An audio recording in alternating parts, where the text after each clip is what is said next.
Hello दोस्तों, स्वागत है अपने यूट्यूब चैनल अरुण सिंह राजपूत पर। आज हम पढ़ने वाले हैं भूगोल में लेसन 2, भारत कृषि एवं सिंचाई।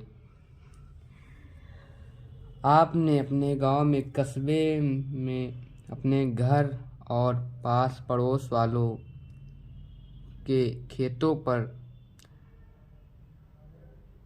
जाते देखा होगा। क्या आप जानते हैं कि वे लोग खेतों में क्या करते हैं? क्या कभी आप अपने पिता या भाई के साथ खेत पर काम करने, जैसे फसल बोने, काटने या अनाज लाने जाते हैं? या आपके घर या पास पड़ोस वालों का व्यवसाय है जिसे हम कृषि कहते हैं? कृषि हमारे देश की सबसे पुरानी और महत्वपूर्ण आर्थिक क्रिया है। यह हमारे देश में आर्थिक विकास में बहुत महत्वपूर्ण है। क्या आप जानते हैं, कृषि से तात्पर्य केवल खेती या फसलें उत्पन्न करना ही नहीं होता है।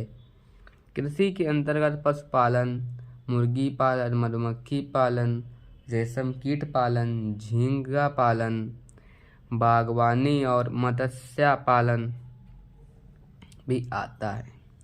मनुष्य अपनी आवश्यकताओं की पूर्ति के लिए जिन पौधों को उगाता है उन्हें फसल कहते हैं। पशुपालन के अंतर्गत वे पशु पक्षी शामिल हैं जिन्हें मनुष्य अपने उपयोग के लिए पालता है।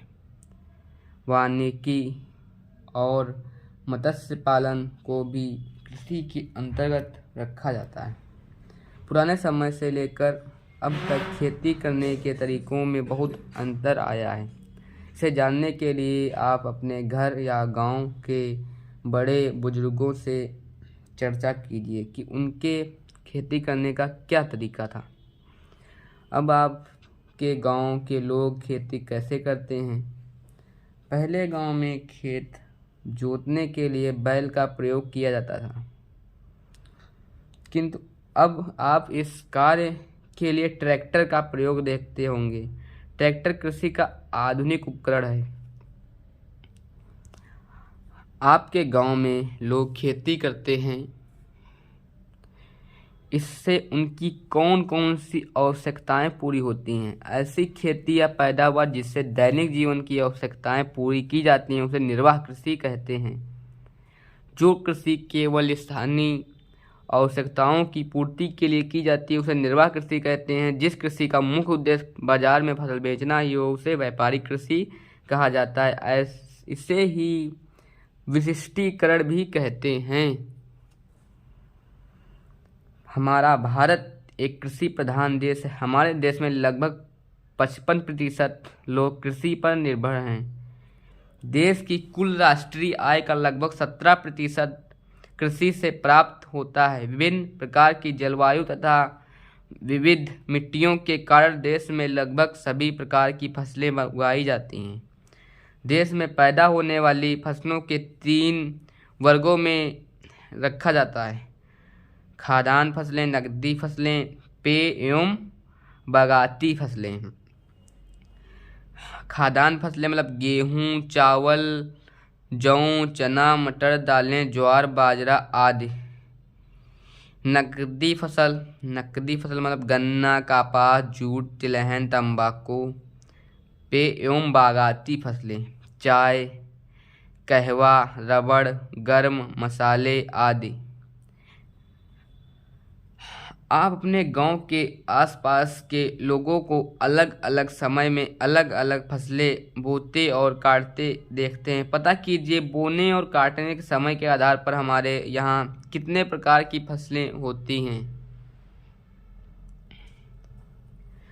कृषि फसलों के प्रकार। रबी की फसल समय, ये जाड़े के प्रारंभ में बोई जाती है और ग्रीष्म ऋतु के प्रारंभ में काटी जाती है। इसकी उपजें हैं गेहूँ, चना, जौ, मटर, सरसों, अलसी एवं राई आदि। खरीफ की फसलें समय, ये वर्षा ऋतु के प्रारंभ में बोई जाती हैं और शीत ऋतु के प्रारंभ में काटी जाती हैं। उपजें धान, मक्का, ज्वार, मूंग, जूट, मूंगफली। जायद की फसलें समय मार्च अप्रैल में बोना, उपज तैयार हो जाने पर प्राप्त करना। उपजे तरबूज, खरबूज, ककड़ी, सब्जियां आदि।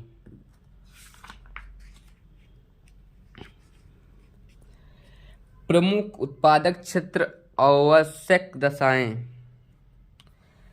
पश्चिम बंगाल, उत्तर प्रदेश, आंध्र प्रदेश, असम, बिहार, झारखंड, उड़ीसा, तमिलनाडु, हिमाचल प्रदेश, मेघालय, केरल, त्रिपुरा, मणिपुर, महाराष्ट्र, कर्नाटक, मध्य प्रदेश, छत्तीसगढ़, पंजाब।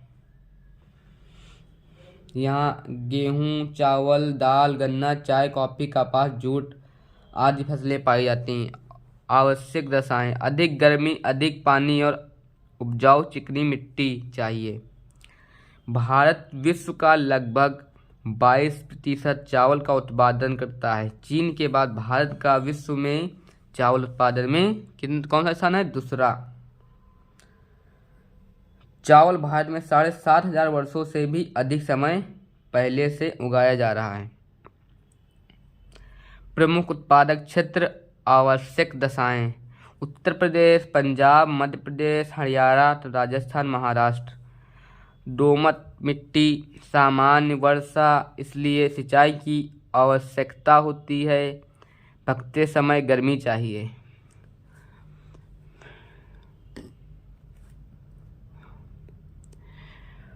विश्व के गेहूं उत्पादक देशों में भारत का चीन के बाद दूसरा स्थान है। भारत में उत्तर प्रदेश राज्य का गेहूं उत्पादन में प्रथम स्थान है।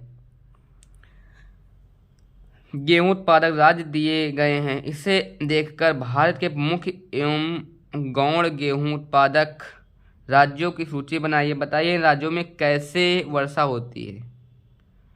अपने आसपास गांव या कस्बे के खेतों में चावल गेहूं की फसलें देखिए। ये फसलें कैसे उगती हैं, इस पर कक्षा में बच्चों के साथ चर्चा कीजिए।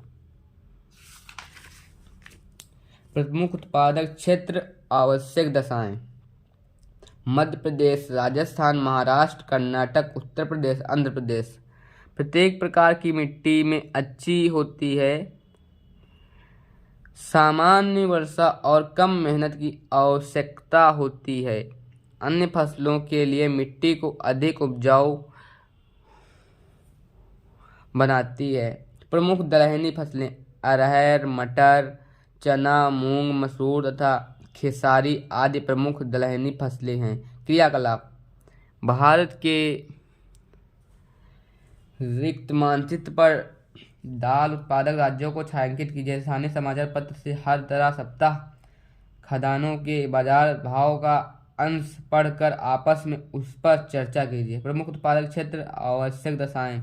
उत्तर प्रदेश गन्ना पाया जाता है। उत्तर प्रदेश, महाराष्ट्र, कर्नाटक, तमिलनाडु, पंजाब, हरियाणा, बिहार, उत्तराखंड, झारखंड, गुजरात। उपजाऊ मिट्टी और गर्म नम जलवायु। भारत के गन्ना उत्पादक क्षेत्र दिए हैं। बताइए इन राज्यों में कैसी जलवायु पाई जाती है।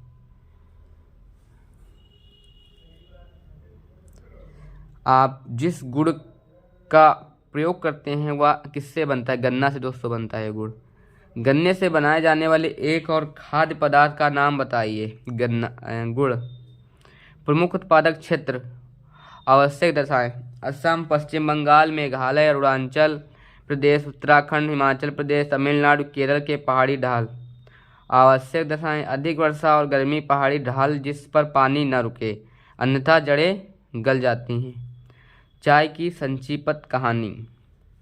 विश्व में चीन के लोगों ने सबसे पहले चाय पीनी शुरू की थी। शुरू में यह आदत केवल कुछ लोगों तक ही सीमित थी। प्रारंभ में इसे औषधि पेय भी समझा जाता था। उपनिवेशवादी अंग्रेजों ने 1829 ईस्वी में उत्तर पूर्व भारत के वनों में असम चाय की खोज कर ली थी। चाय की बड़े पैमाने पर खेती की जाने लगी। चाय बागान या चाय बागायती कृषि कहते हैं। कहवा या कॉफ़ी भी चाय की तरह एक पेय पदार्थ है। इसके मुख्य उत्पादक क्षेत्रों को भारत के मानचित्र 2.9 में देकर चाय और कहवा उत्पादक राज्यों की सूची बनाई है।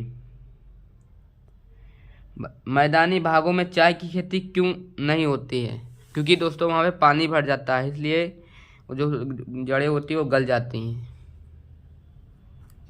इसीलिए पहाड़ी क्षेत्रों पर ही खेती इसकी की जाती है।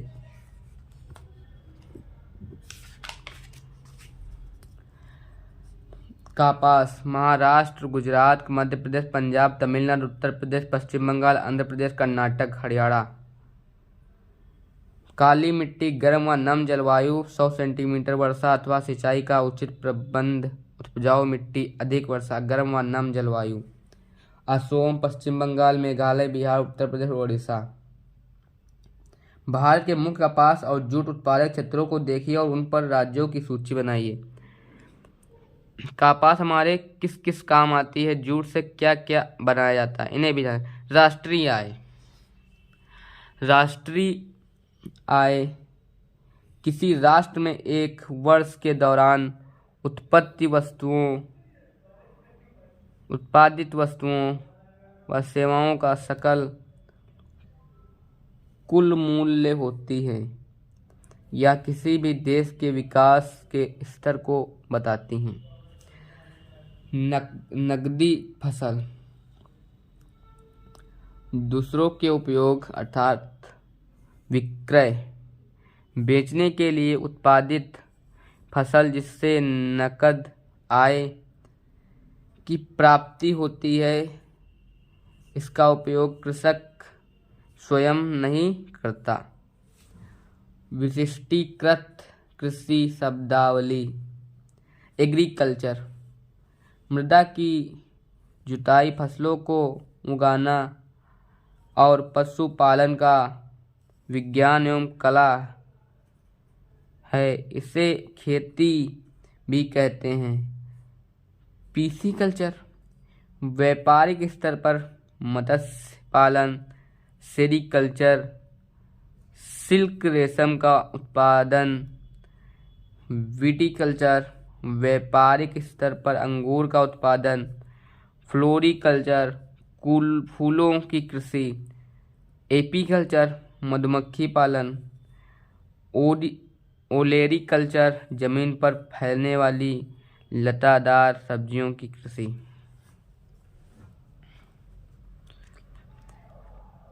कभी बाढ़ आने पर तो कभी सूखा पड़ने पर खेती नष्ट हो जाने का भय रहता है। अच्छे बीज और खाद समय से न मिलने की समस्या का भी सामना करना पड़ता है। छोटे छोटे बिखरे हुए खेतों के कारण किसानों को कृषि कार्य करने में कठिनाई होती है। कभी कभी पशुओं में बीमारी फैलने से कृषि कार्य बाधित हो जाता है। नहरों में समय से और पर्याप्त पानी न होने पर फसल उत्पादन पर प्रतिकूल प्रभाव पड़ता है। यही सब हमारी कृषि की समस्याएं हैं। राष्ट्रीय कृषि नीति भारत सरकार द्वारा घोषित राष्ट्रीय कृषि नीति का उद्देश्य कृषि क्षेत्र में उच्च वृद्धि दर प्राप्त करना है। ऐसे विकास को प्रोन्नत करना जिसमें हमारे संसाधनों का कुशलतापूर्वक उपयोग हो, हमारी भूमि, जल और जैव विविधता को सुरक्षित रखा जा सके, किसानों को मूल्य संरक्षण प्रदान करना, कृषि क्षेत्र में फसलों के बीमाकरण, जैव प्रौद्योगिकी पर बल देना एवं कृषि कार्यों के लिए किसानों को ऋण सुनिश्चित करना इस नीति के प्रमुख लक्ष्य हैं। कृषकों को अपने व्यवसाय से संबंधित कठिनाइयों से निपटने के लिए सरकार ने निम्नलिखित व्यवस्थाएं की हैं। पैदावार की उचित दर प्रदान करने के लिए अनाजों फसलों की खरीद की न्यूनतम दर निश्चित की जाती है। खरीद बेच हेतु मंडियों और निपरण केंद्रों की स्थापना की गई।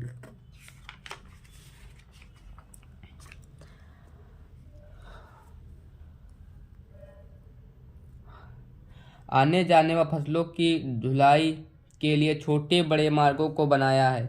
खाद्य संरक्षण के लिए गोदाम शीतघरों की स्थापना की है। किसान क्रेडिट कार्ड बनाकर किसानों को ऋण उपलब्ध कराना, विभिन्न प्रकार की फसल बीमा योजनाओं का संचालन किया है। चकबंदी दोस्तों जानते हैं आप क्या होती है चकबंदी? आइए हम बताते हैं। आपने अपने घर या पास पड़ोस में चकबंदी की बात सुनी होगी। क्या आप जानते हैं चकबंदी क्या है?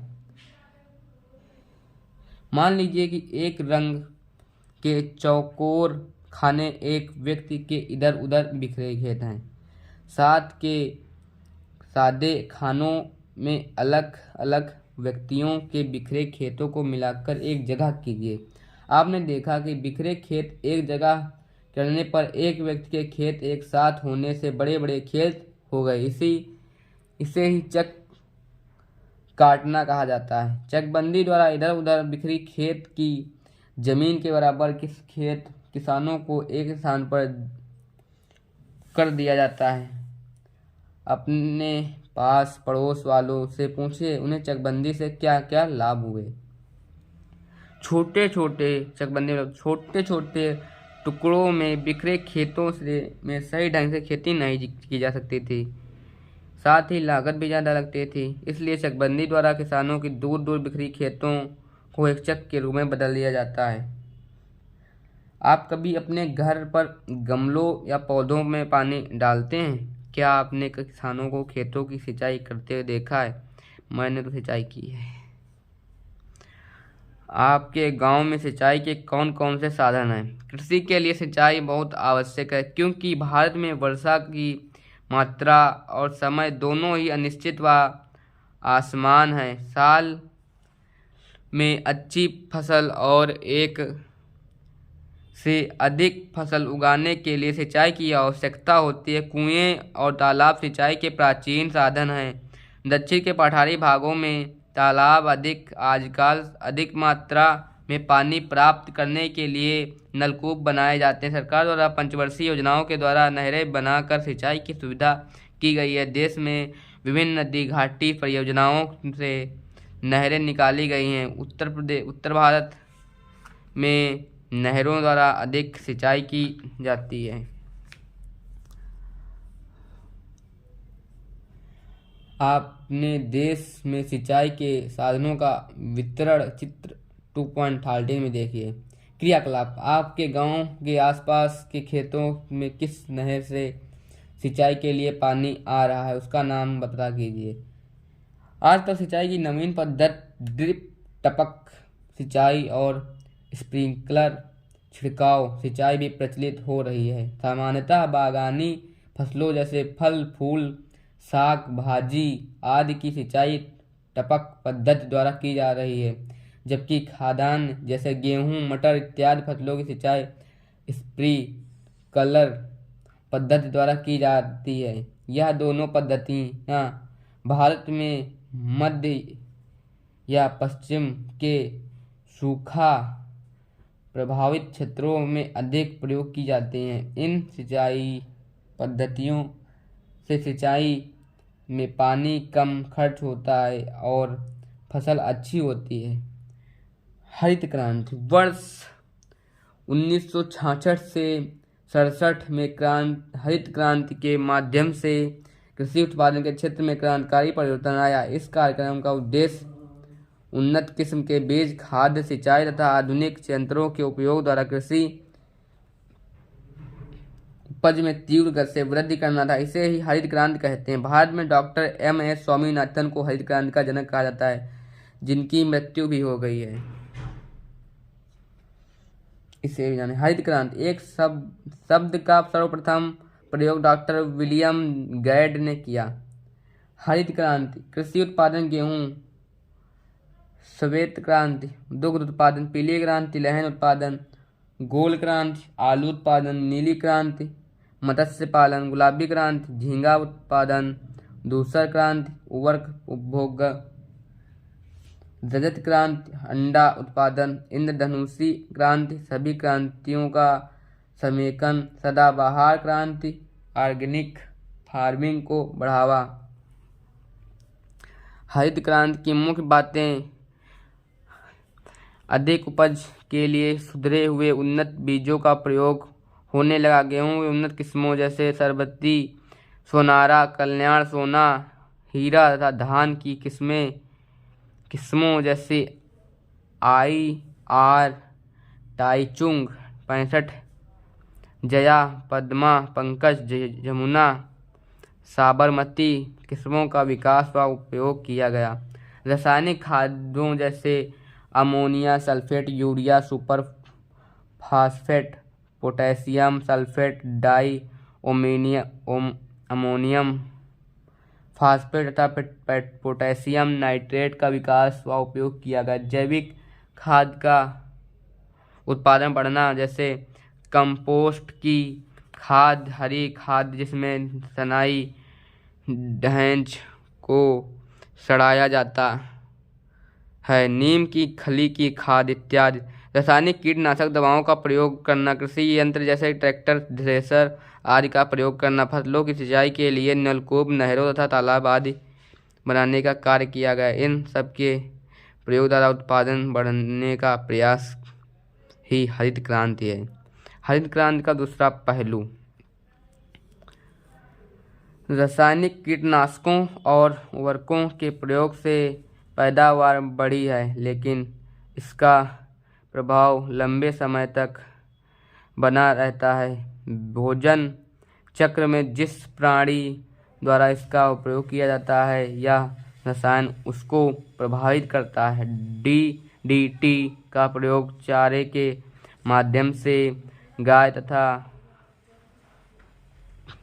तक, फिर उससे गाय के दूध के माध्यम से उसे पीने वाले प्राणी तक पहुंच जाता है। इसमें से कुछ रसायन ऐसे हैं जो घातक बीमारियों को जन्म देते हैं, जो बीमारी रोग प्रतिरोधक क्षमता को कम करते हैं तथा मिट्टी और जल स्रोतों को प्रदूषित करते हैं। अगर वीडियो अच्छी लगी हो तो वीडियो को लाइक करें, चैनल को सब्सक्राइब करें, हमारे साथ आप लोग बने रहें, इसके लिए मैं आपको धन्यवाद देता हूं। तब तक मिलते हैं अगली वीडियो में, तब तक के लिए धन्यवाद आप सभी लोगों को।